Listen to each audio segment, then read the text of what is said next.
प्रशिक्षण शुरू करे है ना, हम तो डॉक्टर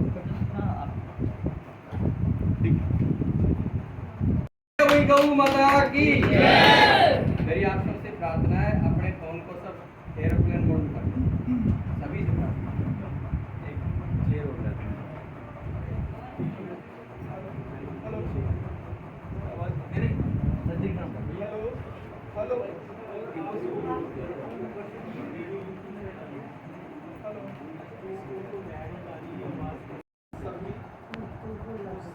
ज्येष्ठ, मेरे कनिष्ठ सभी लोगों को मैं अपना प्रणाम करता हूँ। मेरा प्रणाम स्वीकार करें।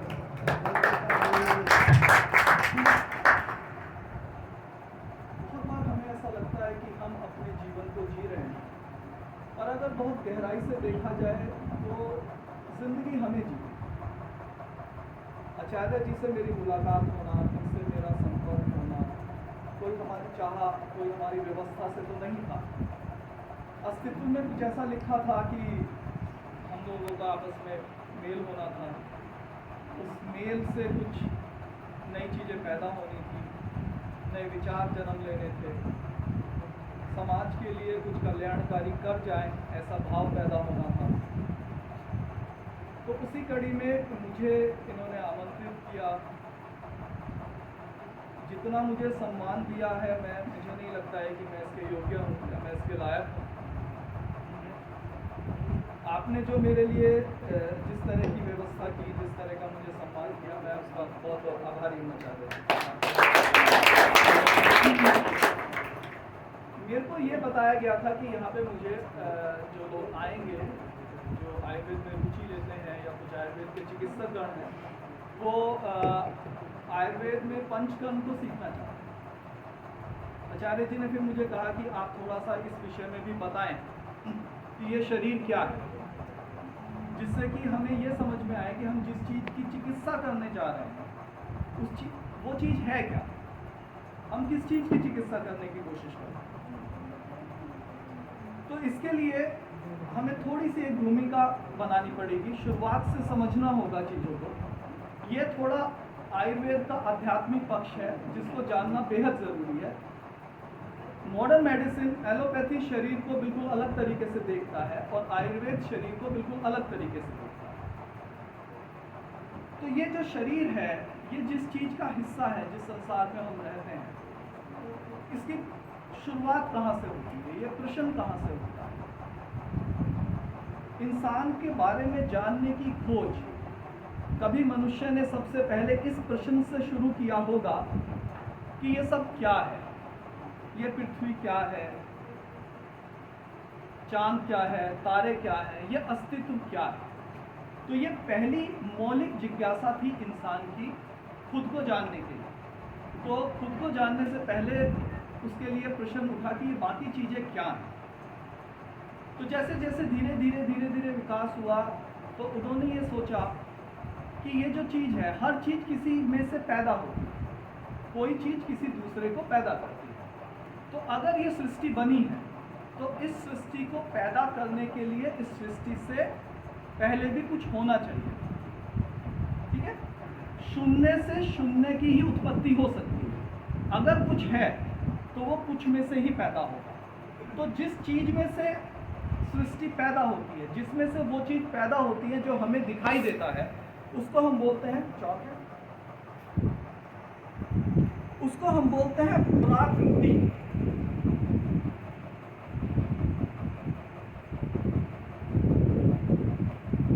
प्राकृति का मतलब क्या? प्रा मतलब पहले,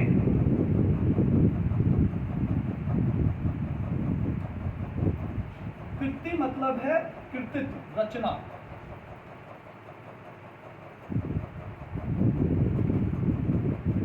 प्रकृति का मतलब है बिफोर क्रिएशन। कोई भी चीज जो अस्तित्व में आई, जो ब्रह्मांड, जो संसार, जो विश्व हमें दिखता है, इससे पहले की स्थिति। अब वो प्रश्न उठता है कि इससे पहले की स्थिति में ये प्रकृति कैसे आ गई, क्या था? प्रकृति जो बिफोर क्रिएशन था, जिसमें से ये सब कुछ पैदा हुआ है, वो चीज क्या है? वो चीज है तीन गुण, सत्व,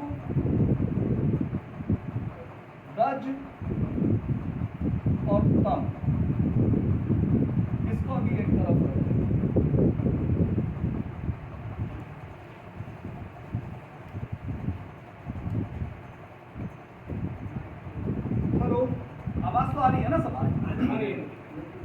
हेलो। तो हमें सबसे पहले ये प्रश्न उठता है कि ये जो प्रकृति है, ये जो 3 गुण है, इन 3 गुणों को जानेगा कौन? इस प्रकृति को जानने वाला कौन? कुछ तो होगा जो इसको जानेगा, तो उसको अध्यात्म में नाम दिया जाता है पुरुष।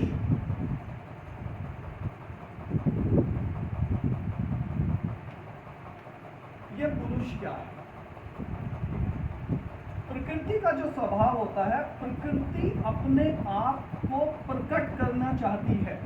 यानी कि जो बिफोर क्रिएशन था, एक बच्चा है, गर्भ में आने से पहले कहाँ था गर्भ में आने से? माँ के और पिता के शरीर के सार में। माँ और पिता का शरीर का सार कहाँ से बनता है? जिस आहार को हम ग्रहण करते हैं उससे। वो आहार कहाँ से आता है? वो आहार इस पृथ्वी से आता है। ये पृथ्वी कहाँ से आती है? ये पृथ्वी ब्रह्मांड से आता है। ये ब्रह्मांड कहाँ से आता है? ऐसा प्रश्न उठता है। थोड़ी थोड़ी बात समझ में आ रही है? कहाँ से चीजें चल रही है? 5 मिनट लगेंगे, क्लियर हो जाएगा। तो प्रकृति अपने आप को प्रकट करना चाहती है। प्रकृति के अंदर ये टेंडेंसी है कि वो अपने आप को दिखाना चाहती है, एक्सप्रेस करना चाहती है, परंतु ये चेतन नहीं है, इसके अंदर चेतन तत्व नहीं है। पुरुष प्योर चेतन है, पर प्रकृति के सहारे के बिना खुद को जान नहीं सकता। पुरुष अपने को जानना चाहता है, प्रकृति अपने को प्रकट करना चाहती है। इन दोनों का संयोग हो जाता है और जो हम देखते हैं संसार, ये 3 गुण जो है ये अस्तित्व में आ जाते हैं। ये 3 गुण जब अस्तित्व में आते हैं तो चीजें कैसे बनती है? ये मैटर कैसे बनता है? ईंट, पत्थर, मिट्टी, ये सब बनती कैसे?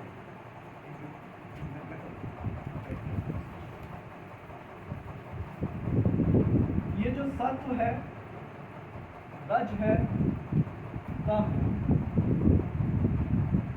ये जो सत्व है, ये प्योर प्रकाश को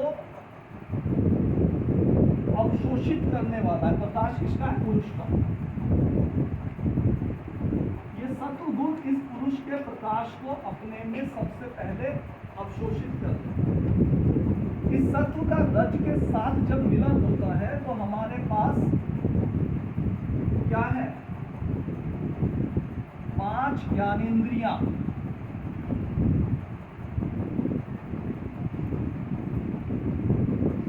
ठीक है, क्लियर हो गया? 5 कर्मेंद्रियां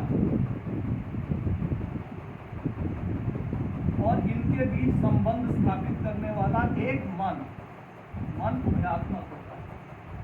ठीक है, ये रज जब इस तम से मिलता है तो हमारे पास 5 तन्मात्राएं, जैसे शब्द, स्पर्श, रूप, रस और गंध,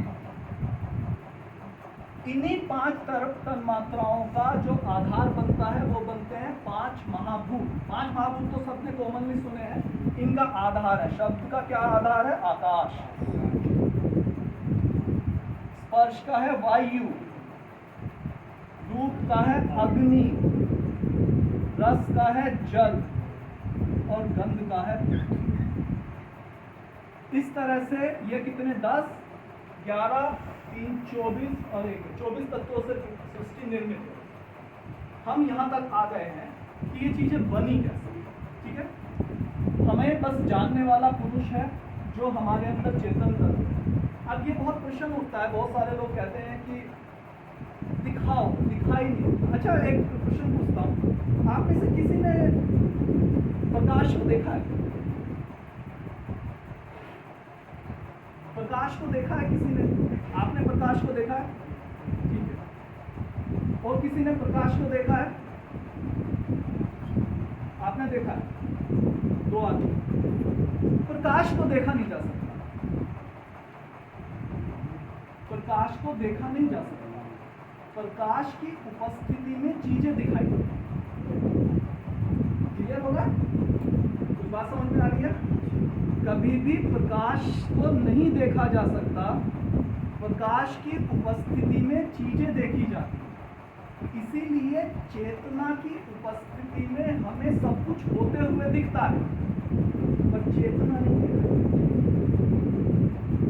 थोड़ा थोड़ा बात समझ में आ रही है, बात पकड़ में आ रही है, थोड़ा गूढ़ है, थोड़ा एडवांस लेवल है स्पिरिचुअलिटी का, अध्यात्म का, पर ये बेसिक मैंने इसलिए बताया जिसके अब मैं शुरू करते हैं।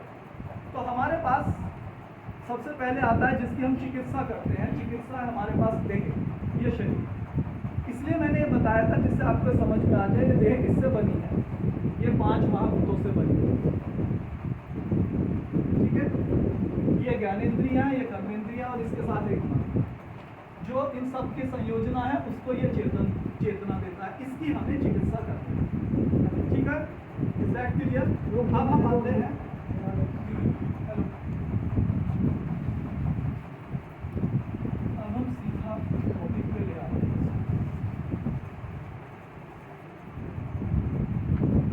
तो देह जिसका मेरे को ट्रीटमेंट करना है, या शरीर आप कह सकते हैं, ये एक संयोजन है 5 ज्ञानेंद्रियां, 5 कर्मेंद्रियां, एक मन और महाभूत,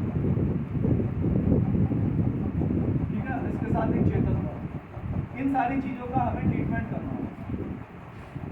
इसीलिए आयुर्वेद की जो श्रेष्ठता है वो इसलिए नहीं है कि मैं एक आयुर्वेद का विद्यार्थी रहा हूँ तो मैं ये कहूँ कि आयुर्वेद श्रेष्ठ है। एलोपैथी की जो सबसे बड़ी समस्या फंस जाती है वो बहुत स्थूल रूप में चिकित्सा करती है।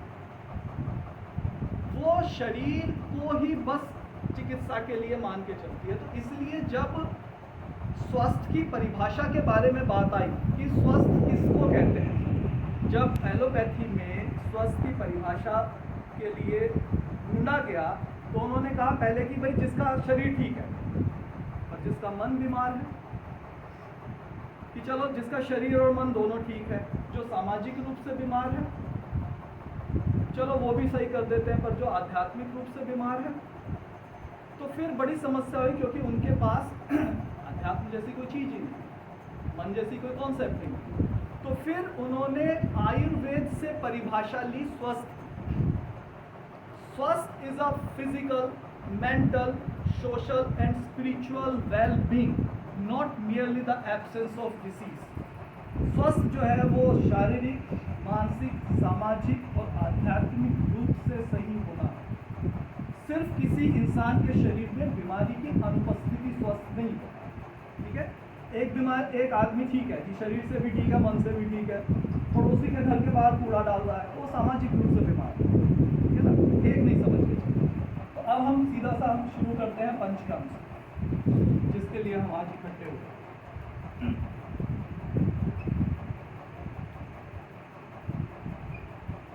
पंचकर्म, यहाँ पे कोई आयुर्वेद का स्टूडेंट है क्या? कोई आयुर्वेद का ग्रेजुएट हो? नहीं है। आप में से कितने लोग पंचकर्म को अपने अभ्यास में लाना चाहते हैं? वेरी गुड, बहुत अच्छा, बहुत सारे लोग हैं, ठीक है, अभी मजा आ रहा है।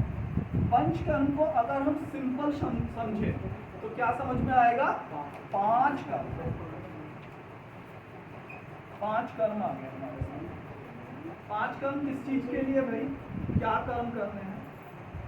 आयुर्वेद में कोई भी बीमारी, ये सामान्यतः हम सभी लोग जानते हैं कि आयुर्वेद में बीमारी कैसे होती है। बीमारी दोषों के वैषम्य से होती है। जब हमारे शरीर के वात, पित्त, कफ दोष विकृत हो जाते हैं तो उस स्थिति को हम क्या बोलते हैं? व्याधि। ये हमारे पास वात है, पित्त है, कफ है। इन तीनों का जब माँ गर्भ स्थापना होती है तो माँ बाप के संयोग से हर इंसान के अंदर वात, पित्त और कफ दोष का एक इक्विलिब्रियम, एक साम्य अवस्था, उसको कभी भी बराबर नहीं कहते, बैलेंस नहीं कहते, बैलेंस वर्ड गलत है। द इक्विलिब्रियम, जैसे एक आदमी में पैदाइशी वात ज़्यादा हो सकता है, उसकी वात की प्रकृति हो सकती है, किसी में पित्त ज़्यादा हो सकता है, पित्त की प्रकृति हो सकती है, किसी में कफ ज़्यादा हो सकता है तो कफ की प्रकृति हो सकती है। तो उसका एक रेशो है सब में। तो वो जो इक्विलिब्रियम स्टेट है, अगर हम इस इक्विलिब्रियम स्टेट को मेंटेन रखते हैं तो उसको हम बोलते हैं स्वस्थ। और अगर ये इक्विलिब्रियम इक्विलिब्रियम स्टेट डिस्टर्ब हो जाए, बिगड़ जाए, तो उसको हम बोलते हैं व्याधि, बीमारी। Is that clear? अगर कोई भी डाउट हो तो पूछ लीजिएगा जरूर। इतना तो क्लियर हो रहा है ना, समझ में आ रही है? ठीक है, तो अब हमारे सामने ये चुनौती है कि ये बिगड़ गया है, व्याधि आ गई है, इसको हमें ठीक कैसे करना है? इन तीनों को बैलेंस करके ठीक करना है। इक्विलिब्रियम स्टेट इनकी दोबारा स्थापित कर दें या बीमारी ठीक हो जाए। तो इसके दो तरीके हो सकते हैं। अगर ये जो दोष बिगड़े हैं, ये अगर बहुत ज्यादा बिगड़ गए, या हम मान के चलते हैं थोड़े बिगड़े हुए हैं, कम बिगड़े हुए हैं, बीमारी नहीं है, तो इनको हम औषधि देके इन दोषों को शांत कर देंगे, बढ़े हुए दोषों को, और ये हमारी बीमारी ठीक हो जाएगी। तो उसको हम क्या बोलते हैं? शमन चिकित्सा। शमन मतलब शांत करने वाला, दोषों को शांत करने वाला, जिसको हम औषधि का इंटेक करा के देते हैं। इसके अलावा अगर कोई बीमारी बहुत जीर्ण या पुरानी हो गई है, दोष बहुत ज्यादा प्रमाण में प्रकोपित हो गए हैं, ऐसी स्थिति पहुंच गई है कि औषधियों से हम उसको शमन नहीं कर सकते, तो इन बढ़े हुए दोषों को शरीर से बाहर निकालने की जो प्रक्रिया है, उसे हम बोलते हैं शोधन। तो पंचकर्म की परिभाषा क्या हुई? 5 कर्मों के द्वारा शरीर को शोधन करने की जो प्रक्रिया है, उसे हम पंचकर्म कहते हैं। Is that clear? यानी कि शरीर का जिस प्रक्रियाओं से हम शोधन करते हैं, उसको पंचकर्म कहते हैं, और वो प्रक्रियाएं हमारे पास 5 हैं। ठीक है, वो 5 प्रक्रियाएं कौन कौन सी हैं? पहली वमन, दूसरी विरेचन, तीसरी वस्ती,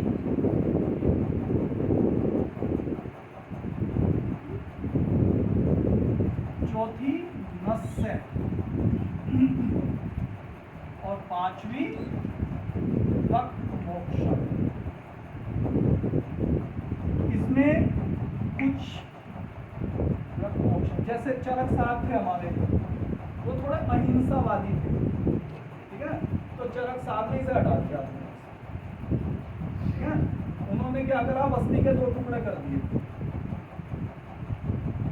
अनुवासन और आस्थापन। इनके बारे में हम बाद में चर्चा करेंगे, ठीक है। चरक साहब हमारे अहिंसक थे, तो उन्होंने रक्त वक्त के चक्कर में वो ज्यादा नहीं पड़ते थे खून खराबे के, तो उन्होंने अपने में से ये निकाल दिया।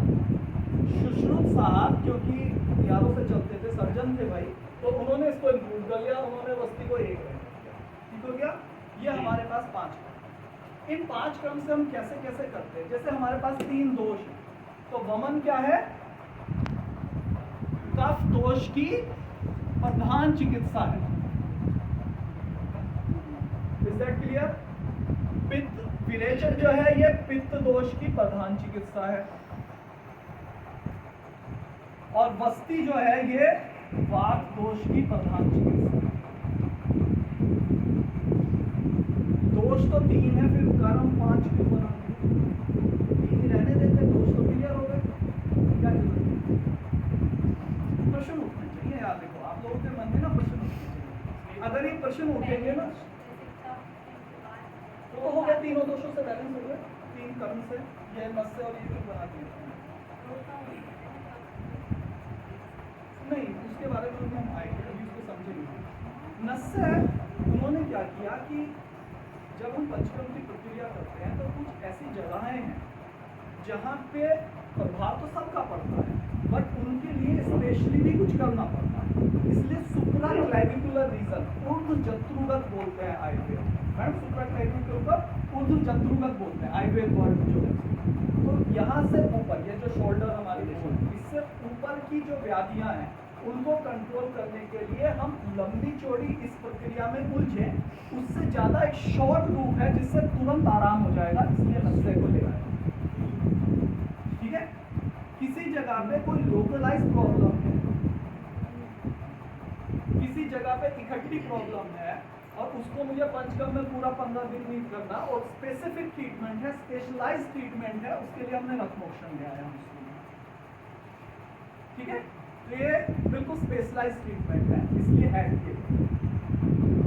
अब प्रश्न ये आता है कि अगर मान लीजिए किसी मरीज में वमन ना किया जा सके और कफ प्रकोपित है और मुझे कफ का शमन करना है, तो मैं क्या करूँगा? ये तो समस्या होगी ना। बहुत बार क्या होता है कि मान लीजिए वृद्ध आ गया, उस वृद्ध में आपके लिए वमन वर्जित, वमन कर नहीं सकते। इनको जब मैं अलग अलग टॉपिक बताऊंगा तो मैं बताऊंगा किसका किया जा सकता है, किसका नहीं किया जा सकता। उसका वमन हम कर नहीं सकते, तो फिर हम कैसे करेंगे इसको? और कफ का शमन करना है तो कैसे करें? तो इसको ये समझना है कि मैंने, अगर मेरे शब्दों पे आपने ध्यान दिया हो, तो मैंने आपसे ये बोला है कि वमन कफ दोष की प्रधान चिकित्सा है, विरेचन पित्त दोष की प्रधान चिकित्सा है, और वस्ती कफ दोष की प्रधान चिकित्सा है।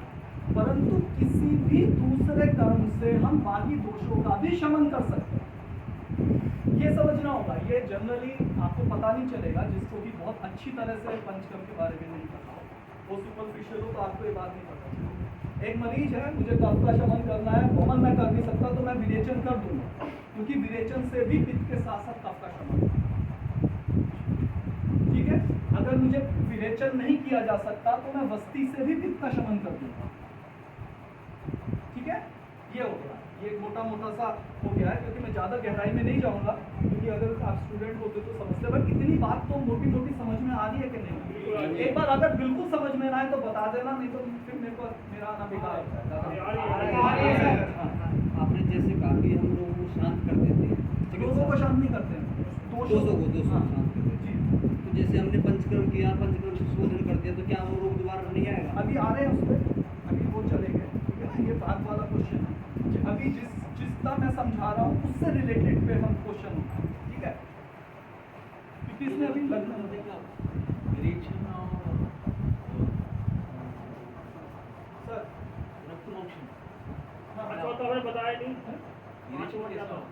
अच्छा ओके, इनके बारे में ना एक्चुअली ये इसलिए मैंने बताया क्योंकि आप ये तो मैंने इंट्रोडक्शन दिया, अब एक एक कर्म को हम अलग से पढ़ना शुरू करें। ठीक है, क्योंकि अभी पंचकर्म का शुरुआत ही नहीं हुई है, अभी तो मैंने नाम बताया है।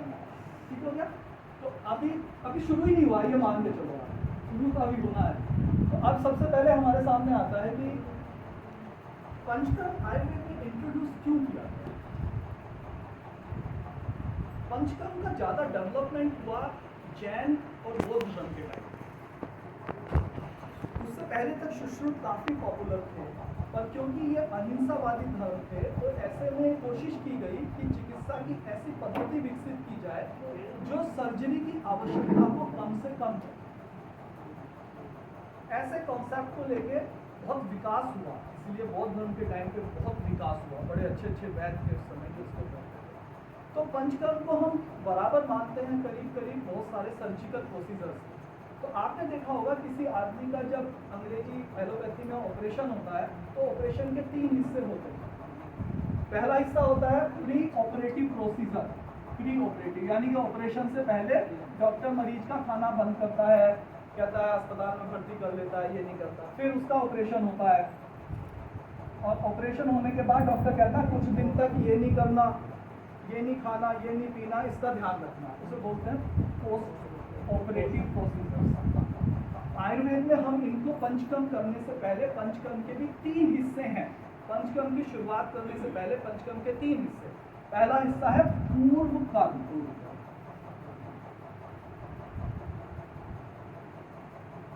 दूसरा हिस्सा है प्रधान कर्म, और तीसरा हिस्सा है पश्चात कर्म। पंचकर्म करने से पहले क्या करना है जिससे कि हमारा पंचकर्म सही। एक डॉक्टर ऐसे तो नहीं करेगा कि चल तू सड़क पे से उठा के डाला टेबल पर काट दिया उसे, तो खराब ही कर देगा ना सारा मामला। इसी तरह से पंचकर्म को अगर हम सीधा कर देंगे तो आप मरीज को खराब कर। ठीक है, तो अब हमें हमारी शुरुआत होती है पूर्व कर्म से, पंचकर्म शुरू होने से पहले तक। ये जो मेन है ना, इनसे सबसे ज्यादा जरूरी ये हिस्सा है, ये पूर्व कर्म। बस इसे सीखना जरूरी है। ये पहले की तैयारी है। किसी काम की जो प्राथमिक तैयारी होती है ना, वो उसकी सफलता निर्धारित है। और अगर यहाँ आप गलत हो गए तो आप पंचकर्म अच्छा नहीं कर पाते।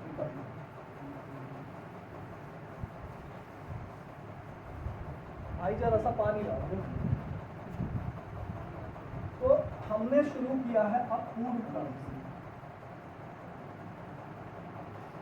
एक और मैं बात बता दूं, आप लिखने की चिंता मत करना, ये मुझसे बहुत काम करवाता है, ठीक है ना, और मुफ्त में करवाता है यार। खैर मेरा प्रेम भी है, मैं करता हूँ। तो मैंने अपने पढ़ाई में कभी इतनी तैयारी नहीं करी। जब इन्होंने कहा तो मैंने एक छोटी सी, ये 10-12 पन्ने हैं, इसमें एक मैंने छोटी सी बुकलेट तैयार किया आप लोगों को, ठीक है। तो मैंने नाम भी TTPP दिया, टू द पॉइंट पंच का, मतलब फालतू की दर्द की कोई बात नहीं, सिंपल आदमी के समझ में आ, ठीक है ना। तो मैं मतलब मेरे पास इसके वो भी है, मैं मेल कर दूंगा तो व्हाट्सएप कर दूंगा, ये तो मैं छोड़ के देख ही लूँगा, तो आप यहाँ से ले सकते हो, ठीक है ना, ये कोई इशू नहीं है। तो इसी आपको बहुत सहायक होगी, इसमें कोई डाउट उठेगा तो मैं अवेलेबल हूँ आपको। तो इससे फ़ायदा क्या होगा कि मुझे बहुत सारी चीज़ें डिटेल में नहीं बतानी पड़ेगी, हर छोटी छोटी चीज़ें, कॉन्सेप्ट समझ में आना जरूरी होता है, सेंट्रल आइडिया समझ में आना जरूरी होता है। नहीं तो फिर अगर मैं एक एक बताऊंगा तो पंचकर्म में PG होती है हमारे यहाँ, 3 साल की MD होती है, वो 3 साल की MD 3 घंटे में मेरे लिए मुश्किल है ना। तो इसको भी आपको समझना होगा, ये लिमिटेशन है। तो कल को यूँ कहते कि वो तो तुमने बताया नहीं, कैसे वो पकड़ के ले आए भाई, उसे बताने के लिए बहुत लंबा समय चाहिए होता है, पता सब कुछ। मतलब अहंकार वश नहीं बोल रहा हूँ, क्योंकि मैंने बहुत इसमें मुझे काम करने का मौका मिला है, मेरे लेवल का पंचकर्म नहीं करता, पता भी चलेगा जिस तरह से मैं इसको समझा के जाऊँगा, तो आप मास्टर हो जाऊँगा आज। तो पूर्व कर्म में हम को 2 हिस्सों में बांटते हैं। प्राथमिक रूप से हम हिस्सा मानते हैं, पहला है स्नेहन।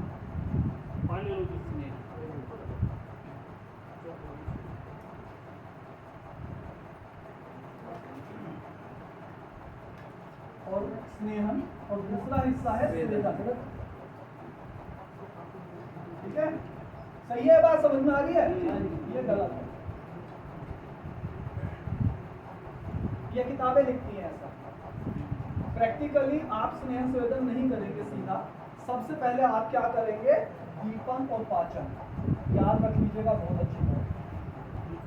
और पाचन क्यों, थोड़ा सा बीच से हट के बता देते हैं हम, हल्की सी बात। पंचकर्म में क्योंकि हम जब स्नेहन करने जाएंगे, स्नेह का पान कराएंगे, घी खिलाएंगे या कुछ भी ऐसा करेंगे, तो अग्नि प्रदीप्त होनी चाहिए। जो शरीर में आम दोष है अगर वो रहेगा तो स्नेहन सम्यक रूप से नहीं हो पाएगा। तो हमें पेशेंट की अग्नि प्रदीप्त करनी होती है। तो अग्नि प्रदीप्त करने के लिए हम उसको कुछ चीजें दे सकते हैं खाने के लिए, जैसे तिलकटू,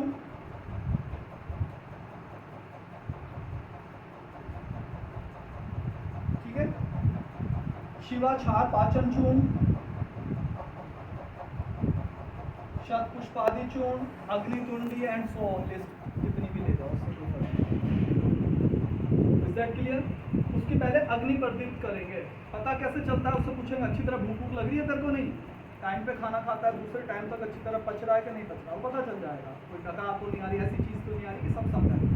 उसके बाद हम आ जाते हैं जो हमारा मेन था, स्नेहन का पहला बहुत इंपॉर्टेंट चीज,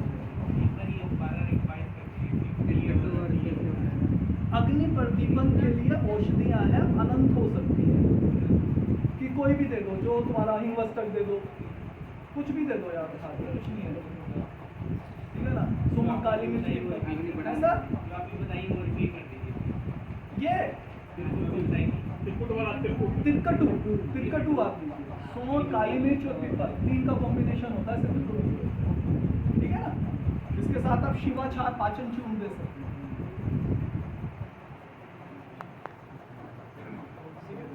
तो अब हमारे लिए आता है, सबसे पहला है, क्योंकि ये ज़्यादा टाइम लेने वाले हैं, तो हम आते हैं स्नेहन पे। स्नेह का मतलब क्या होता है? स्नेह का मतलब क्या होता है? स्नेह का मतलब नहीं होता, किसी माँ से पूछना स्नेह का मतलब क्या है।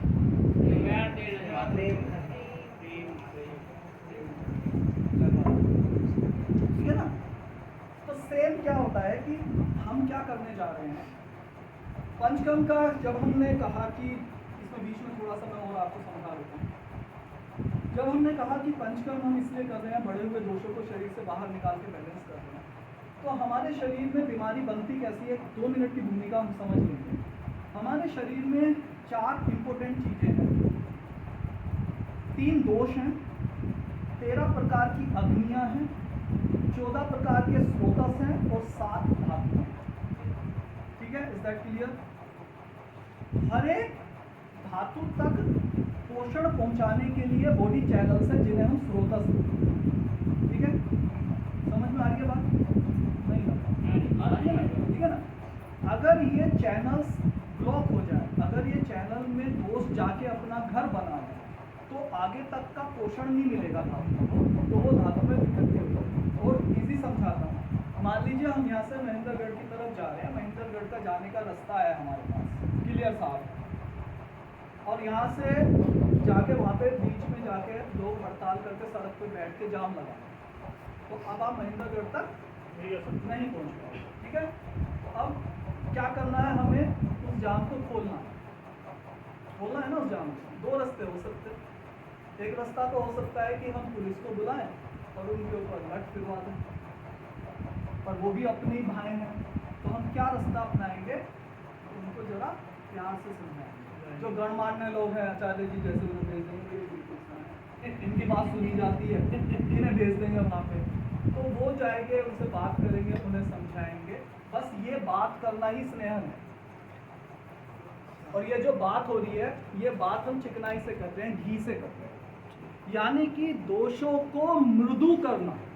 वो जो जाम लगा के उद्दंडता कर रहे थे, उनका हृदय परिवर्तन करना, उन्हें मृदु करना। ठीक है ना, समझ में आ गई बात, कॉन्सेप्ट होगी। तो उसके लिए हम सबसे पहले क्या करेंगे, उसको स्नेह पान कराएंगे। ठीक है, स्नेह 2 तरह से होता है, स्नेह पान का मतलब स्नेह हम 2 तरह से करेंगे। एक तो होता है आभ्यंतर और एक होता है बाह्य। ठीक हो गया? आभ्यंतर मतलब हम उसे मुंह से स्नेहित करेंगे। मुंह से स्नेहित 4 चीजों से किया जा सकता है। किस किस से किया जा सकता है? तेल, घी। चलो शाबाश, बोलो। तेल हो गया, घी, मज्जा, घी हो गया, हाँ, मज्जा, वसा। चुलबुल से निकाल देंगे, मज्जा और वसा का गाना याद है नहीं? आचार्य चर्बी खिलाने को बोल रहा है, कैसे करोगे आप? तो सब बिगड़ जाएगा मामला। ठीक है, तो तेल, घी, मजा, वसा आपने बिल्कुल सही कहा, इनके अलग अलग उपयोग हैं। हम तेल को भी पिला सकते हैं, घी को भी पिला सकते हैं, मज्जा को भी पिला सकते हैं, वसा को भी। ये किस किस बीमारी में करते हैं, इसका उल्लेख मैंने इसमें किया, तो आपको क्लियर हो जाएगा, क्योंकि नहीं तो बहुत लंबा चलेगा। तो हमें कन्वीनियंट क्या, ईमानदारी से बोलना, इनमें से तेल पीना कन्वीनियंट है, घी पीना कन्वीनियंट है, मज्जा या वसा? बात खत्म हो गई ना, अब कुछ ज़्यादा समझाने की कसर तो नहीं बची। तो घी पीना कन्वीनियंट है, इसलिए हम घी से आभ्यंतर स्नेहपान करते हैं। एक तो ये बात है। दूसरी बात है, ये तो जनरल बात है, इम्पोर्टेंट बात क्या है? नहीं, घी चिकना तो सारी है। घी के अंदर एक कुदरत ने स्पेशल प्रॉपर्टी दी है कि उसको जिस चीज़ के साथ पकाते हैं वो उसका गुण अपने अंदर ले लेता है। ठीक है ना? तो औषधियों से सिद्ध करना सबसे आसान हो जाता है घी। मैं अश्वगंधा डाल के घी बनाऊंगा, अश्वगंधा घृत बन जाएगा, वो वैसे ही काम करने लगता है। दशमूल डाल के बनाऊंगा, दशमूल घृत बन जाएगा, त्रिफला घृत बन जाएगा, एंड सो ऑन, अनंत चलते चले। अगर आयुर्वेद कभी भी सीखना है ना, तो फार्मूलों के चक्कर में मत पड़ो, कॉन्सेप्ट के चक्कर में। ठीक है, कॉन्सेप्ट समझ में आ गया तो अनंत कर दोगे। क्योंकि हमेशा वैद्य को इतना कुशल होना चाहिए, ये नहीं है तो क्या करूंगा, ये नहीं है तो क्या करूंगा, ये नहीं है तो क्या करूंगा, किसी भी परिस्थिति में वो उसका कर पाए। तो हमारे लिए इतनी बात समझ में आ गई कि हम घी से क्यों कर रहे हैं। ठीक है, तो ये हो। तो हम अभ्यंतर जब करते हैं तो अब प्रश्न ये उठता है कि मरीज में कितने दिन तक करें, कैसे करें। तो उसके लिए एक शब्द दिया गया है कि सम्यक स्नेह के लक्षण होने तक कि हमने मरीज को खिलाया और इसके सम्यक स्नेह के लक्षण आ गए। सम्यक स्नेह के लक्षण क्या होते हैं? जब आप आज उसे 100 ग्राम दोगे, कल 200 ग्राम दोगे, 300 ग्राम दोगे, तो उसके दिन वो कहने लगेगा जो खाने वाले हैं, या अब उसको इच्छा नहीं करती है, खाने पीने की इच्छा नहीं करती है, उसकी लैट्रिन में मल जो है उसमें घी निकलने लगा, चिकनाहट आने लगी। उससे पूछें कि जब लैट्रिन साफ करते हो तो चिकनाहट तो नहीं लगती है, लेकिन ऐसी चीज़ नहीं लगती, तो उससे पता चलता है कि उसका शरीर पूरी तरह से स्नेहित हो चुका है। और ये चीज़ ना जब हम प्रैक्टिकली सुनने में तो ठीक है, समझ में आता है, जब हम प्रैक्टिकली करने लगते हैं तो बहुत कन्फ्यूज़न होता है। एक आदमी आपके पास 40 किलो का भी आ सकता है, एक 80 किलो का भी आ सकता है, तो ये कन्फ्यूज़न रहता है कि हम कैसे करें, कितनी मात्रा दें स्नेह, कैसे डिसाइड करें और कितने दिन तक करें। वो चले जा रहा है, 10 दिन तक नहीं आ रहा है, तो उसका मैं अनुभव से एक छोटा सा आपको एक प्रैक्टिकल बता देता हूँ कि हम उसको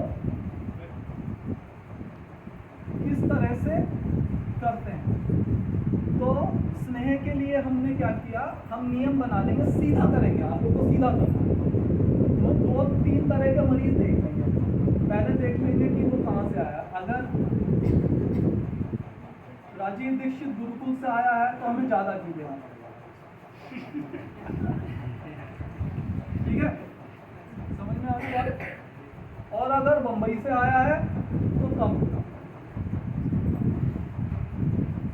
सिंपल कॉन्सेप्ट, जिसका बचपन ज़्यादा घी दूध में बीता है उसे स्नेहित करने के लिए ज़्यादा परिश्रम करना, क्योंकि उसकी घी को पचाने की काबिलियत ज़्यादा है। सेट क्लियर हो गया? फिर भी है कि कितना, कितने दिन तक, तो बस 2 तो समझ जाओगे ना, मोटा मोटा सा। तो जिसको ज़्यादा चाहिए उसका नियम बता देता हूँ, जिसको कम चाहिए उसका नियम बता देता हूँ। ज़्यादा में हम शुरुआत करेंगे, वो 2 नियम है उसके। आंसू मात्रा 30 ग्राम दे सकते हैं पहले दिन, फर्स्ट डे। ये सब लिखा हुआ है, इस चक्कर में मत पढ़ना, मैं बात समझो, वो ज़्यादा इंपॉर्टेंट है। यहाँ जैसे हमारे यहाँ तो जितने भी ये पहले परंपरा थी वो सुन के ही याद हो जाते थे सारे। दूसरा है अगले दिन थोड़ा बढ़ा देंगे 50, तीसरे दिन 70 ग्राम, चौथे दिन 90 ग्राम और 5वें दिन 120 ग्राम, ठीक है। 80 हो गया, 200 हो गया, 300, 350, 360 के आसपास से बैठता है। दूसरा, अगर हमें ये 5 दिन में हमारा मरीज, किताबों में 7 दिन तक की भी व्यवस्था है, पर इतना लोगों के पास टाइम नहीं होता, हम 5 दिन में इसको कर सकते हैं। इसी चीज़ को अगर मुझे 3 दिन में करना है, मरीज को 3 दिन में भी हम स्नेहित कर सकते हैं। फार्मूला बदल देंगे, 50 ग्राम पहले दिन, दूसरे दिन 100 ग्राम और तीसरे दिन 150 ग्राम, तकरीबन 300 ग्राम उसको करा, ठीक है।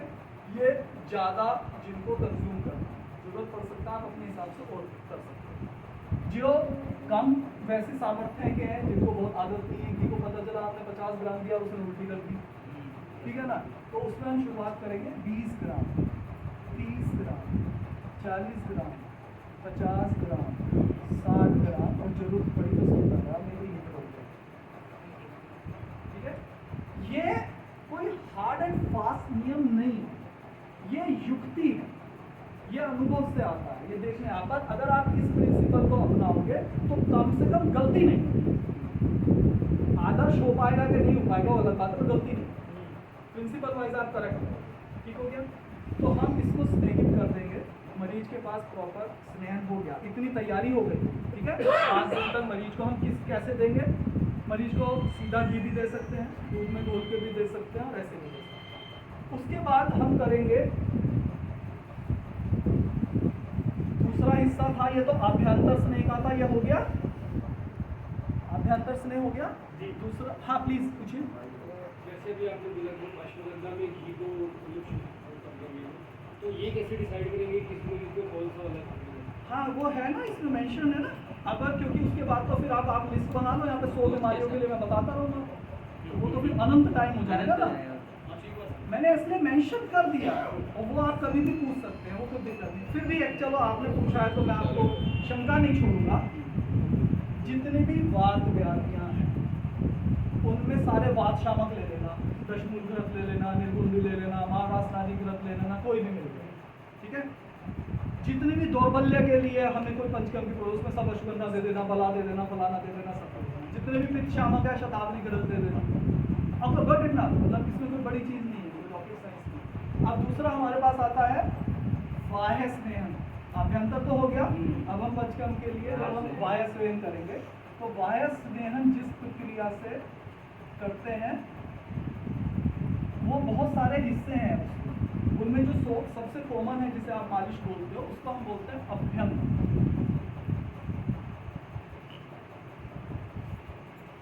ठीक है, अभ्यंग। तो हम कहाँ पहुंच गए थे? हम पहुंच गए थे कि जाम लगा हुआ है और जाम लगाने के लिए हमने जिसको समझाने के लिए भेजा वो समझाने वाला आदमी लोगों को समझा रहा है, उसको हमने बोल दिया स्नेह। ठीक है, अब हमने क्या किया कि जब समझाने वाला एक चला गया, बड़े लोग चले गए, उसके पीछे पीछे से बाकी लोग भी चले गए और एक एक का हाथ पकड़ के चल यार लाड़ नहीं करा करते, चल आराम से चल। ठीक है ना, उनमें से एक एक को वहाँ से हटाना शुरू कर। तो वो जो एक एक से हटाने की प्रक्रिया है वो अभ्यंग है। ठीक है, वो क्या करना शुरू करती है? वो रगड़ना शुरू करती है। तो इससे फायदा क्या होता है कि जो जमे हुए दोष हैं उसी जगह पे बैठे हुए हैं वो मोबिलाइज होने लगते, वो हिलने डुलने लगते। ठीक है, उनको हम थोड़ा तीतर बीतर करने लगते हैं। Is that clear? ये बात समझ में आ गई? स्नेहम से हमने क्या किया था? दोषों को मृदु किया था और अभ्यंग से हम क्या कर रहे हैं? दोषों को क्लेदन कर रहे हैं, क्लेदन बोलते हैं, इधर उधर हटा रहे हैं, उनको छिन्न भिन्न कर रहे हैं। Is that clear? अच्छी तरह से क्लियर हो गया। तो जिस प्रक्रिया से हम करेंगे उसको हम बोल रहे हैं अभ्यंग। ठीक है, तो अभ्यंग हम जब मालिश करते हैं तो ज़्यादातर लोग ना इसको रेंडम करते हैं, लिटा दिया, कर दिया, ये कर दिया। तो इसमें क्वेश्चन उठता है कितनी देर तक करें, कितने मिनट करें, ऐसी क्या तरकीब अपनाएं कि पूरे शरीर का हो जाए और नियम का। वैसे तो ये डिमोन्स्ट्रेट करने की चीज़ है बट फिर भी मैं आपको बता देता हूँ। इसको जनरली 7 स्टेप्स में करते हैं। पहले पेशेंट को बिठा देंगे सीधा, ठीक है ना, उसके बाद पीठ के बल लिटा देंगे, उसके बाद बाईं करवट कर देंगे, उसके बाद दाईं करवट कर देंगे, उसके बाद बिल्कुल उल्टा कर देंगे। ठीक है, उसके बाद उसको वापस बिठा देंगे। ठीक है ना, और उसके बाद फिर उसको लिटा देंगे। ठीक है, इस तरह से हम पेशेंट को 7 स्टेप्स मैं करके एक बार डिमोन्स्ट्रेट कर दूंगा तो वो क्लियर हो जाएगा। ठीक है, अब कितनी देर के लिए? हर अंग पे हमें टाइम कितना देना है जिससे कि व्यवस्थित एक सिस्टमेटिक हमारे सामने है। वो देना है हमें 5 से 7 मिनट। ठीक है, तो टोटल 7 है तो 7 7 49 और 5 मिनट दे रहे हैं तो 5 7 35 से 45 मिनट के अंदर आपको ये काम कर देना।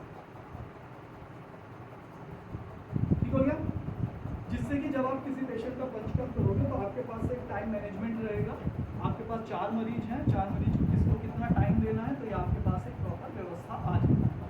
स्नेहन के जो बाह्य स्नेहन है इसमें अभ्यंग के अलावा कुछ अलग अलग प्रक्रियाएं भी यूज़ की जाती हैं। जैसे केरल में बहुत फेमस है, उनका मैं एक हल्का सा जिक्र कर देता हूँ। जी मैम प्लीज़।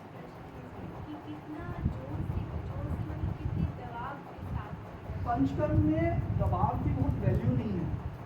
ठीक है ना, तो आपको जो प्रेशर क्रिएट करके रखना है वो मीडियम लेवल का करना है, ना इतना ज़्यादा कि उसके लिए तकलीफ भी हो जाए और ना इतना हल्का कि उसको महसूस हो जाए। ठीक है, तो मैंने जब स्नेहन वर्ड किया था तो मैंने माँ से तुलना की थी। माँ अपने बेटे की मालिश कैसे करती है? बस वैसे ही करना, बात खत्म हो गई। ठीक है, स्नेह वर्ड को याद रखें ना, ठीक है। इतनी बात आ गई है तो अब हमारे सामने कुछ जैसे केरल में बहुत पॉपुलर है वो स्नेह के ही दूसरे हिस्से हैं जिनको पंचकर्म के अलावा भी अलग से करते हैं। कमाल की बात यह है कि जितने भी लोग पंचकर्म कर रहे हैं भारत में, जैसे इन्होंने कहा कि केरल में पंचकर्म है, केरल में सबसे खराब पंचकर्म है।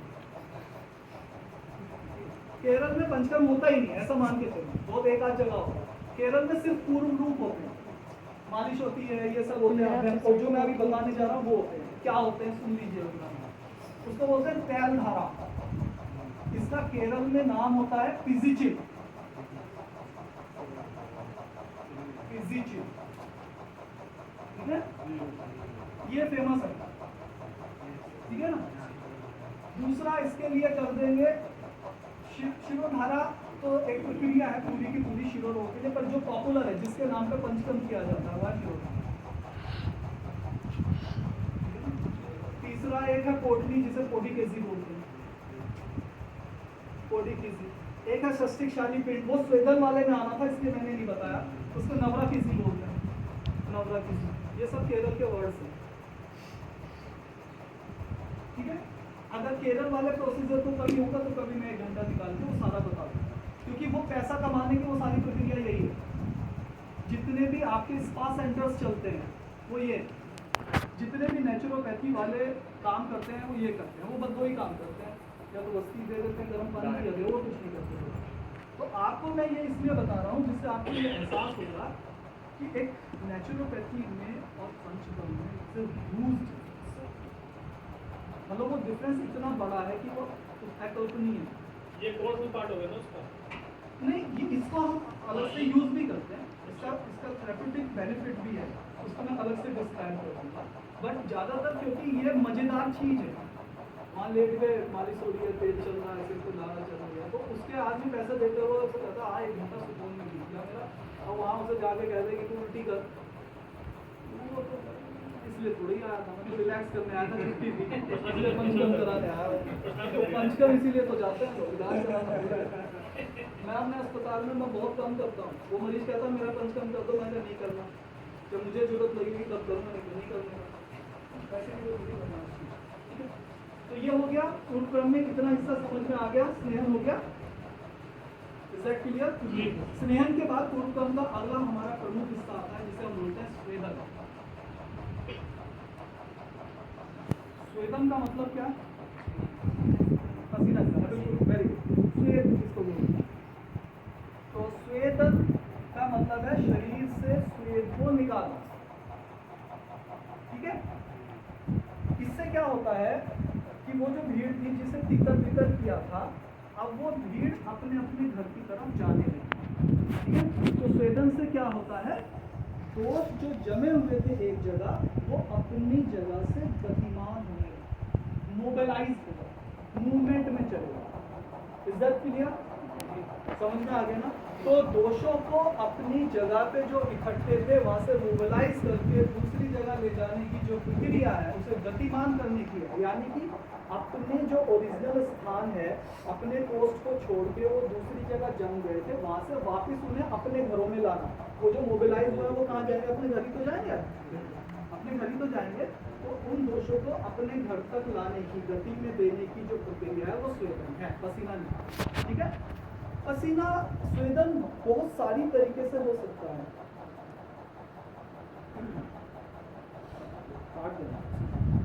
पसीना बहुत सारी तरीके की हमारे पास प्रक्रिया हो सकती है, इसलिए हमारे यहाँ विस्तार से बहुत सारे हैं। जैसे कि आप किसी को, इसको 2 तरह से किया जाता है, एक अग्नि के साथ और एक निराग्नि। इन दोनों में अंतर मैं बता देता हूँ। निराग्नि का मतलब है एक आदमी को कंबल लेट के धूप में बिठा दिया, उसमें अग्नि का तो मैंने प्रयोग नहीं किया, बट उससे भी उसको पसीना आ जाएगा। और साग्नि है जिसमें हम अग्नि का इस्तेमाल करते हैं। अग्नि का इस्तेमाल हम कई तरह से करते हैं, बहुत सारे भेद हैं, जैसे प्रस्तर पे कि पत्थर को वो करके उस पर पानी छिड़क के उसकी भाप से हम सिकाई कर सकते हैं। पर जो ये किताबों तक ही ठीक है, प्रैक्टिकली यूज नहीं होता। तो प्रैक्टिकली क्या यूज होती है? 2 स्टीम वाला, इसमें हम इसको एक और नाम भी दे सकते हैं, इसका दूसरा नाम शुष्क स्वेदन भी है, शुष्क स्वेदन, ड्राई। और एक है जैसे ये वेट स्वेदन, जिसमें वाष्प से हम देते हैं, भाप से। ये आजकल बड़े चलते हैं, जो सपा सेंटर वगैरह उसमें ऐसे होते हैं, चैम्बर्स बना देते हैं, हीट जाती है खाली उसमें, तो बिना स्टीमिंग होते हैं, सोना वोना क्या बोलते हैं, तो ये बाकी स्कीम से दिए जाते हैं। तो ये जनरली हम इसी को यूज़ करते हैं पंचकर्म में ज़्यादा, ठीक है ना, वाष्प स्वेदन। तो इसको हम कई तरीके से कर सकते हैं वाष्प स्वेदन को, जैसे नाड़ी स्वेदन है। नाड़ी स्वेदन में क्या है, हम स्टीम बनाएंगे, पाइप लेंगे, उस नाड़ी से, पाइप मतलब नाड़ी, उससे हम स्टीम कर देंगे। ज़्यादातर इस विधि को हम लोकलाइज करते हैं। किसी के खाली पैर में चोट लगी तो पैर में सिकाई करनी है तो लोकलाइज करेंगे, किसी एक हिस्से में हो गई है तो लोकलाइज करेंगे। इस तरह से हम उसको प्रयोग करेंगे। और जो बाकी है पूरा पूरा जैसे चैम्बर है जो कुछ डीपरवेशिक होता है जो स्टीम में हम यूज़ करते हैं सॉरी, तो उसके लिए हमारे पास स्वेदन यंत्र होता है, स्वेदन पेटी होती है जैसी आपने ला रखी है, उसके अंदर मरीज को बिठा देते हैं। फिर प्रश्न आता है कितनी देर, तो फिर वही जवाब आएगा कि सम्यक स्वेदन होने का। सम्यक स्वेदन का मतलब क्या है कि मरीज के यहाँ पे पसीना आना शुरू होगा, ठीक है। इसके कुछ नियम हैं। मरीज को जब हम स्वेदन चैम्बर में बिठाते हैं तो थोड़ा सा उसको पानी पिला देते हैं, उसके सिर के ऊपर ठंडा कपड़ा पानी में भी नहीं जलता कपड़ा रख देते हैं, इससे एकदम भी डिस्टर्ब ना हो, उसको ऐसा ना हो करके कोई दिक्कत ना कर दे पेट वगैरह में, तो उसके ऊपर ये सारी चीज़ें हम लोग करके चलते हैं। बाकी कुछ और भी नियम है, क्योंकि दिक्कत क्या है कि समय इतना कम है कि इतने समय में पूरे को समाप्त करना एक बड़ा, और मैं अगर आपको आधा पूरा कम तो भी मुझे अच्छा नहीं। तो नियम ये भी है कि जब आप किसी का तो स्टीम चैम्बर में लेके जाएं तो उससे पहले उसका ब्लड प्रेशर आपको देखना चाहिए, ठीक है। फिर बहुत बड़ा टेम्परेचर देखना चाहिए, उसको पता ही नहीं होता, ये प्रिकॉशन है। उसकी नाड़ी देख लेनी चाहिए, क्योंकि बहुत ज़्यादा होती है, ये सावधानियाँ हमें रखनी चाहिए। ये धीरे धीरे जब आप करते रहोगे तो हमें आ जाएगा, तो इतना हमारे पास ये काम खत्म हो गया। ये काम खत्म होने के बाद हम इस जगह पे पहुँचे हैं। अब तो घर में पहुँच गए, घर तक पहुँच गए थे ना। आप बदमाशी तो करी थी उनकी, नियम तो तोड़े थे ना, अब उनकी तुड़ाई होगी, ठीक है ना। तो यानी कि अब उनको शरीर से बाहर निकालना है, अब उनको घर से बाहर निकाल के अब अलग अलग को सजा दी जाएगी, ठीक है। तो जो अब उनको देह से बाहर हमने क्या किया था, दोष जिनकी वजह से बीमारी पैदा हुई थी, जो जम गए थे, उनको मर्दू किया, उनका क्लेडन किया, उनको मोबिलाइज किया, उनको अपनी जगह पे लेके आए और वहाँ से हम उनको शरीर से बाहर निकाले, ठीक है। तो कफदोष कांकी क्योंकि अमाशय का स्थान होता है, ठीक है ना, कफदोष का स्थान अमाशय है, तो उसको हम वमन से निकालेंगे, पित्त को विरेचन से निकालेंगे, रेचन से निकालेंगे, और वस्ती को वात दोष को हम वस्ती से निहरण करेंगे। तो अब हमारे पास पहला पंचकर्म क्या आता है, वमन।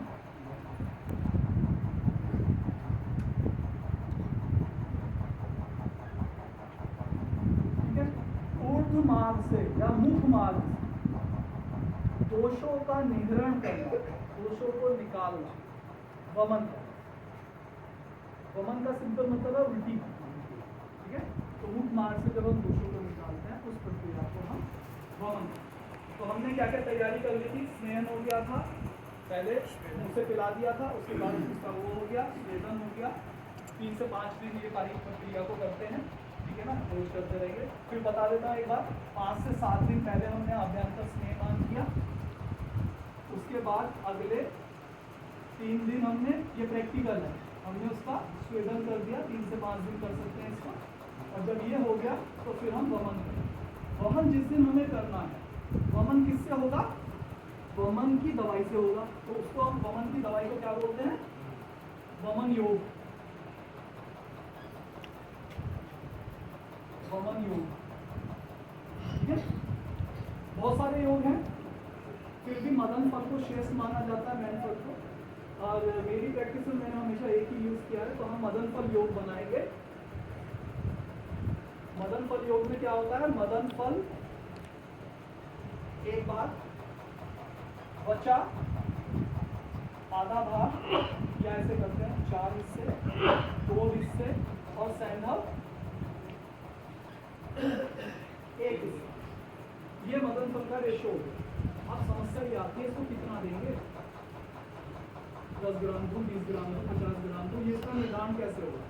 इसमें बहुत समय लग जाता है इसको सही डोज को व्यवस्थित करना। फिर मैं इसके 2 हिस्से बताऊंगा, स्त्री के लिए और पुरुष के लिए, क्योंकि स्त्री जो होती है स्वभाव से वामक होती है, जल्दी उल्टी हो जाती है, ठीक है ना। तो उनको इसकी थोड़ी कम मात्रा देनी है, पुरुषों को ज़्यादा देनी है। मान लीजिए पुरुषों में जो स्टैंडर्ड मात्रा है मैं बता देता हूँ, 10 ग्राम मदन फल ले लेंगे, 5 ग्राम त्वचा ले लेंगे, और हम करीब करीब इसका आधा 2.5 ग्राम हम सैंडल ले लेंगे, ठीक है। तो ये हो गया 17.5 ग्राम। 17.5 ग्राम इस रेशो में बना के, ये जो रेशो है 17.5 ग्राम से एक आदमी का वजन होगा।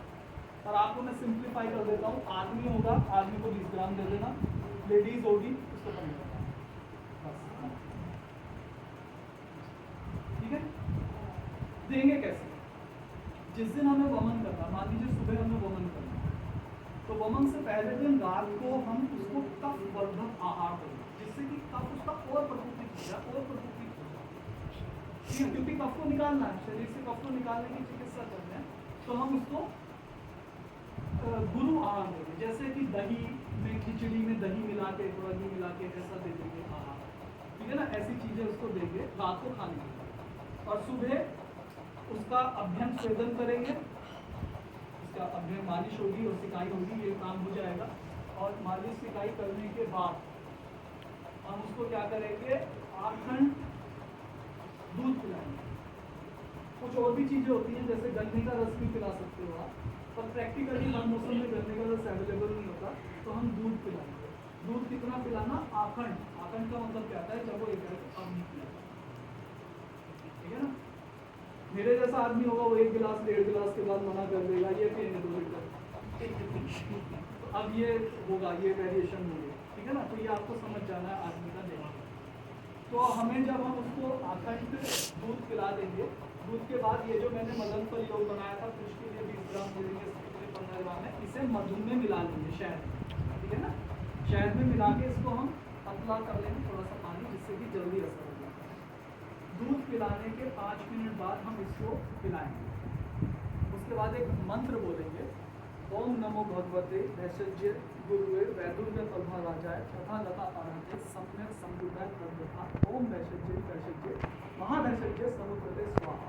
वो मैंने लिखा है, इसमें मेंशन किया, मिल जाए तो वो पूरब की तरफ उसका उसके हाथ में रख के अपने हाथ में बड़े प्रेम भाव के साथ उसके साथ इस मंत्र का उच्चारण करवाएंगे, और उसके बाद उसका पान करवाएंगे। ये जैसे ही वो पिए, ये मेडिसिन अब अगर शरीर में चली गई तो अब ये शरीर में मिट्टी नहीं होती, अब ये वामन करेगी, और जब वामन नहीं करेगी तब क्या करेगी वो मैं बाद में।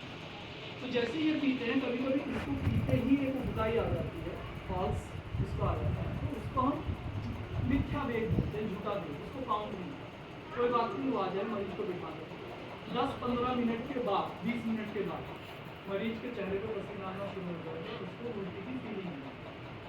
और जब वो उल्टी करनी शुरू करेगा, उसको वमन पेटी है, या तो एक वमन पेटी है, जमीन पर बिठा दे, ऊपर बिठा दे, तो वमन करना आराम करेगा।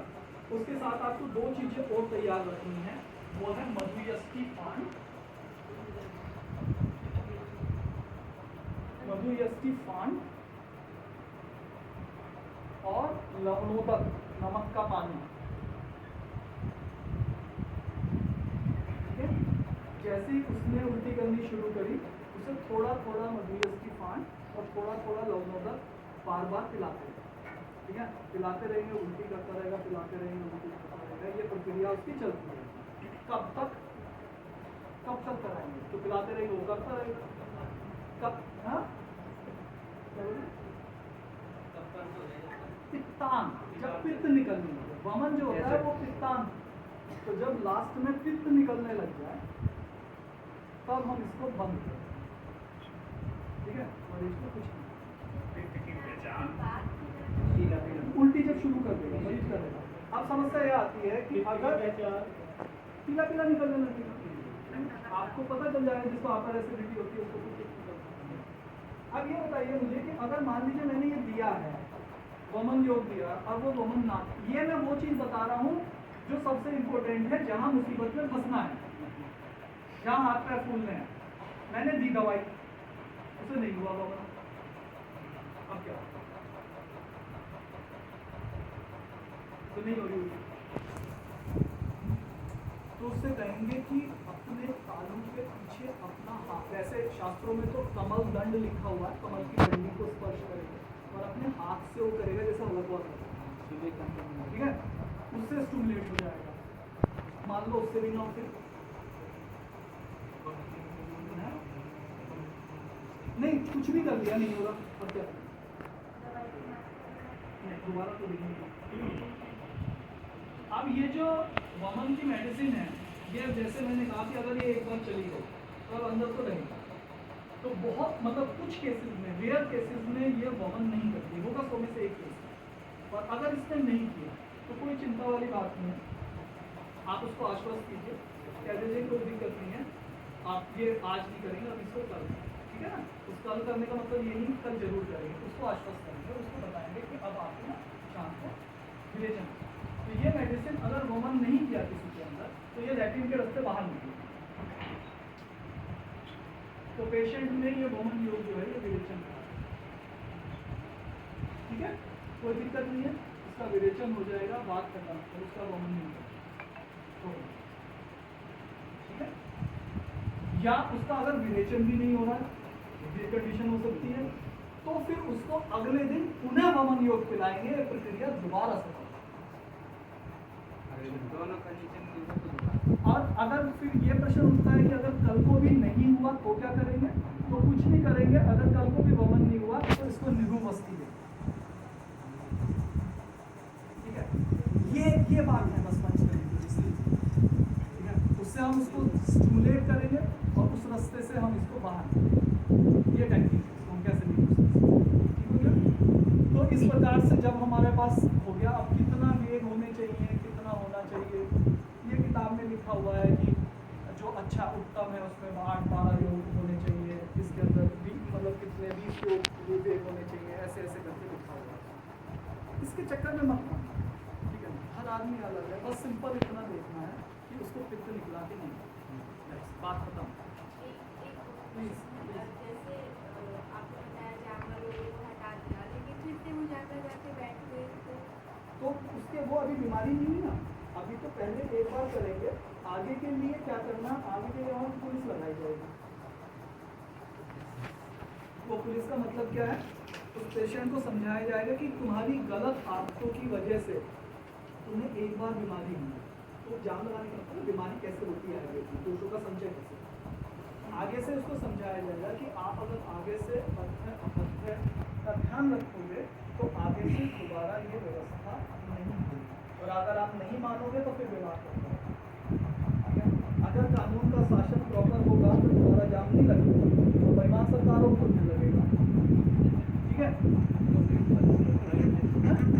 अभी मैंने आया नहीं सर, मैं अभी मैं बताने तो जा रहा हूँ, मैं अभी बता रहा हूँ कि वमन के अयोग्य को मैं उस पर आने जा रहा था। ठीक है, कि किसको नहीं कराना है, वो भी क्वेश्चन रह गया है ना हमारा। तो हमारे अब प्लीज 5 दिन स्नेहन करवा दिया, जी फिर स्वेदन करवा रहे, तो उस समय स्नेहन करवाना है या नहीं करवाना? नहीं करवाना ना, 5 दिन हो गया। इसके 2 टेक्निक्स हैं। अभी वो जो प्रैक्टिकल टेक्निक्स हैं उनको एक साथ बहुत सारी चीज़ें मत लो, क्योंकि वो कंफ्यूज कर देंगे। अब जैसे जब आप धीरे धीरे करने लगोगे फिर आपको ये भी बता दिया जाएगा आराम से कि आप दोनों को साथ साथ भी कर सकते हैं, स्नेहन स्वेदन साथ साथ भी कर सकते हैं। मेरे पास मरीज आया, मुझे ज़रूरत है, इमरजेंसी है, मुझे 2 दिन में वमन करना, मैं 2 दिन में करा दूँगा। उसको क्या बोलते हैं, सद्य वमन या सद्य विरेचन तुरंत। पर वो अभी आप मत कीजिएगा, क्योंकि प्रॉपर व्यवस्था करना है। होता क्या है कि पंचकर्म की जो कॉम्प्लिकेशन है वो आपको तुरंत दिखाई नहीं देती, और मरीज बहुत खराब होता है, बीमारी बहुत ज़्यादा बढ़ जाती है, बहुत अगर सही से नहीं किया। तो हमारे पास अब इन्होंने प्रश्न किया था कि अगर किसी आदमी को अल्सर हो तो भी हम वमन कराएंगे करें। हमें पहले ये निर्धारित कर लिया, हमने वमन करने से पहले ही तो सारा काम किया कि वमन किसका करना है किसका नहीं करना। एक भी चीज़ पता होगी कि कफत व्याधि में करना, उसके साथ वमन के अयोग्य सुन लीजिए, किस किस में नहीं करना। पहला, वृद्ध में नहीं करना। दूसरा, बालक में नहीं करना है। तीसरा, गर्भिणी में नहीं करना है।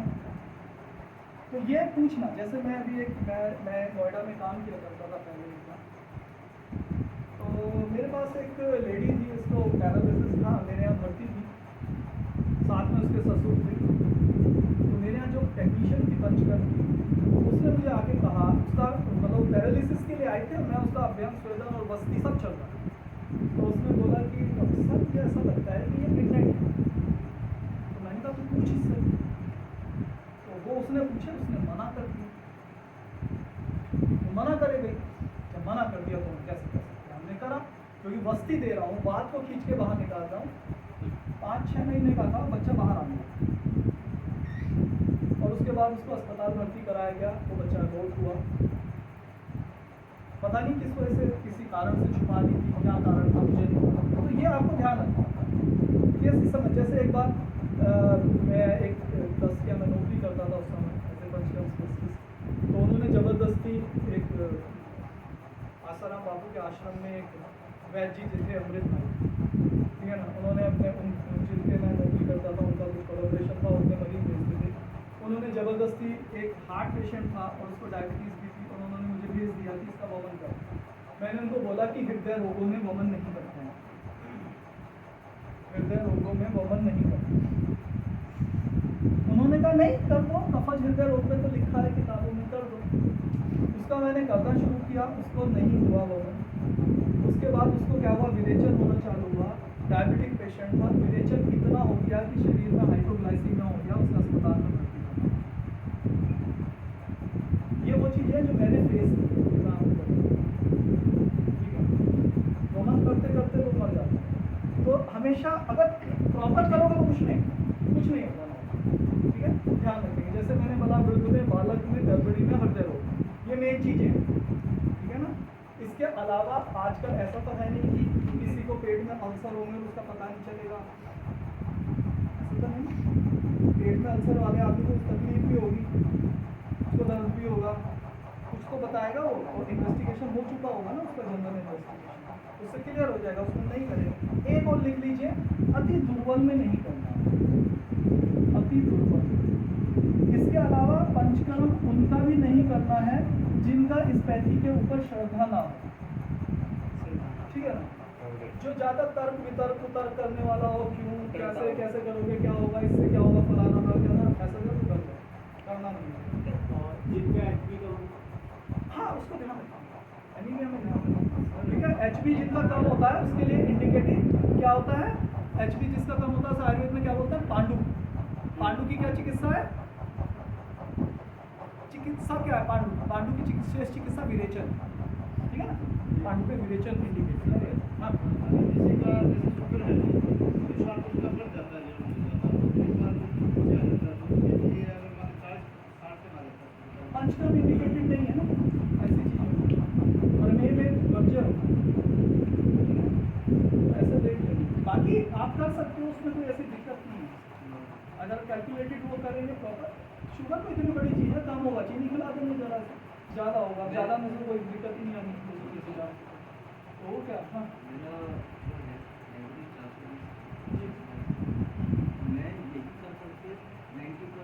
वेरी गुड, बहुत अच्छा, तो ठीक है। ये सभी में जनरली फॉलो होते हैं, ये वो चीज़ें जो स्पेसिफिक है। अब एक और मज़ेदार बात भी है कि किस एक में और नहीं करना चाहिए। ऊर्ध्वत रक्त, मुंह के रास्ते खून आ रहा हो, नाक के रास्ते खून आ रहा हो, ऐसे मरीज का वमन नहीं करते, पर ऐसे मरीज का क्या करते हैं, विरेचन। और जिसमें लैट्रिन के रास्ते रक्त जा रहा हो उसमें वमन, क्योंकि उसको ऊर्ध्वगामी है ना। तो जो अधोग रक्तपित है उसमें वमन श्रेष्ठ चिकित्सा, अच्छी चिकित्सा। तो इज दैट क्लियर, वमन ऑलमोस्ट समझ में आ गया मोटा मोटा। हाँ हाँ अस्थमा के लिए ना दो चीज़ें होती हैं, अगर हम शास्त्रों में पढ़ते रहते हैं तो उसमें कहते हैं तमक हेतु विरेचन, तमक श्वास में विरेचन, ठीक है। बट तमक श्वास किसको, आप अस्थमा से तमक श्वास को नहीं क्लियर कर सकते। आपको फोकस करना है कि पेशेंट में कफ डोमिनेंट है कि नहीं।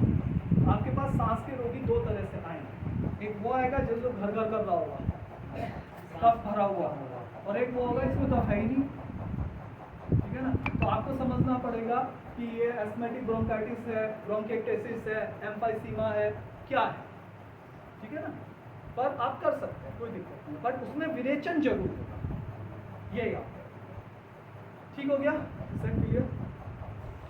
अब हम दूसरा आते हैं, दूसरा चीज़ पकड़ते हैं। अब आसान है, ज़्यादा देर तक नहीं बचा है।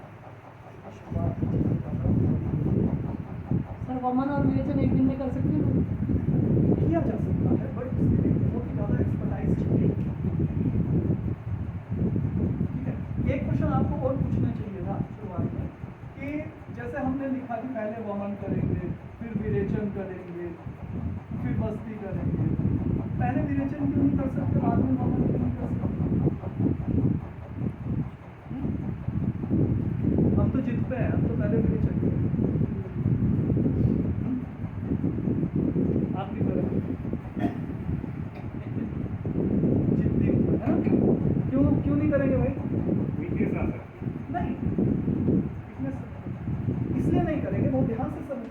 बहुत इंपॉर्टेंट चीज़ है। वमन कफ आमाशय का स्थान, अगर मैं कफ को नहीं निकाला, अगर उसमें कफ भी है और मैंने कफ को नहीं निकाला और मैंने विरेचन कर दिया, तो ये जो हमारा कफ है ये आंतों में चला जाएगा, ठीक है ना, यहाँ से निकल और पेशेंट में मंदाग्नि पैदा होगी, बहुत कॉम्प्लिकेशंस पैदा कर देता मरीज। मेरे पास एक पेशेंट थे, ये मैं इसलिए बता रहा हूँ कि गलतियाँ होती हैं और हमसे भी बहुत हुई। मुझे कभी किसी ने नहीं सिखाया आए। जब मैंने ग्रेजुएशन किया, मैं जैसे लोग जाते हैं देखते हैं कि जी ये प्रैक्टिस करते हैं, वैद जी हैं, रिनाउंड वैद जी हैं, मैं उनके पास गया कि वैद जी मुझे आयुर्वेद सीखना है। तो उन्होंने कहा कि हमारे बस की है, हमारे बस की कुछ नहीं है, तुम नहीं कर सकते, या तो सिखाना नहीं चाह रहे थे, बिठाना नहीं चाह रहे थे। तो मुझे सबने बता दिया। तो मैं जो भी कुछ बता रहा हूँ वो मुझे कभी किसी ने नहीं सिखाया है आज तक, मेरी गलतियों से मैंने सीखा, ठीक है। इस गलती का ही अभी जिक्र करूँ जो मैंने पूछा कि वमन, मेरे पास एक पेशेंट आती थी, आम बात की पेशेंट थी, इतनी अकल थी नहीं, शुरुआत में अस्पताल खोला था। बहुत बार आदमी जब शुरू में अपना जीवन शुरू करता है तो पैसा उसके लिए महत्वपूर्ण हो जाता है, तो मेरे लिए था का ट्रीटमेंट कराना। तो मैंने उसका क्या कहते हैं उसका कर दिया, सीधा विरेचन कर दिया, है ना। अब वो आम बात है, वैसे ही है, ये चला गया, उसको इतनी मंदाग्नि हुई, इतनी मुसीबत आई उस पेशेंट के साथ, तो मैं आपको बता दूँ। थोड़ा व्यवहार कुशल था, थोड़ा उनको लगता था कि आदमी बेईमान टाइप नहीं है, तो व्यवस्था रही, नहीं तो गाली सुनी। मैं बाद में संभाल लिया, पर बहुत मुश्किल है।